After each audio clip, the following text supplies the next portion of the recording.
I started teaching in 1990 in Brooklyn, New York as a charter member of Teach for America. And I have spent the greater part of the last 24 years either teaching or being a school principal. The Edwards is located here in Charlestown. We're an extended learning time school, which means we go from 7:15 to 4:30.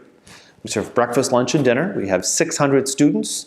Kind of the standard 90% of our kids are children of color, 95% of them are free and reduced lunch, 48% of them are sheltered English immersion, 30% of them are special education, 60% of them are Latino, 25% Asian, and then a smattering of African American and white students. We have a large learning disabled and mild intellectual impairment strands in our school.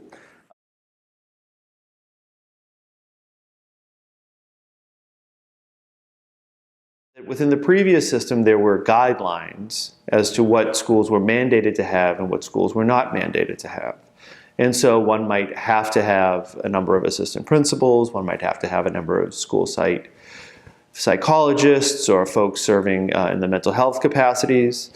After that, principals were given a chunk of money and really with their school site councils asked to build that budget from a zero base. In Boston, we get, I would say, virtually complete autonomy as it relates to designing our budget. So I am given this $4 million, and then I'm told that I have 600 kids and X amount of 6th graders, 7th graders, 8th graders, and then X amount of kids who are SEI, LDSAR that need the different pieces there. But we're really given full autonomy. Now, the autonomy is only within the context of the laws and the union contract.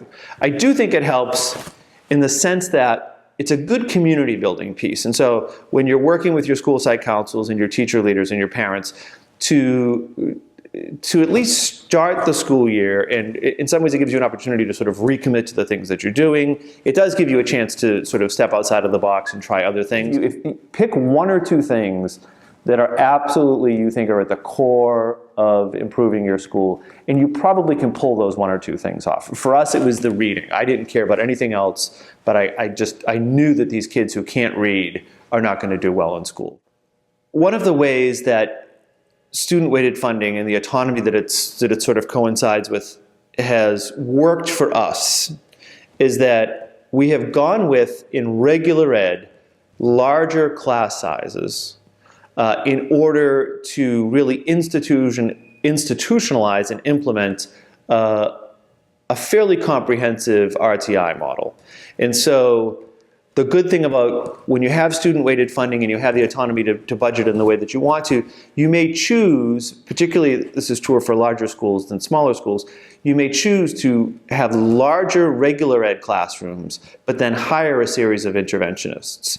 And so I would say that this is probably the most positive aspect of all of this for us, is that we've been able to put kids into, let's say for reading, we do a universal screening for reading, and then we have we use Wilson Just Words for the Tier 2 intervention, and then we raised some money and paid for a couple of people to get reading recovery and Orton Gillingham and Wilson training.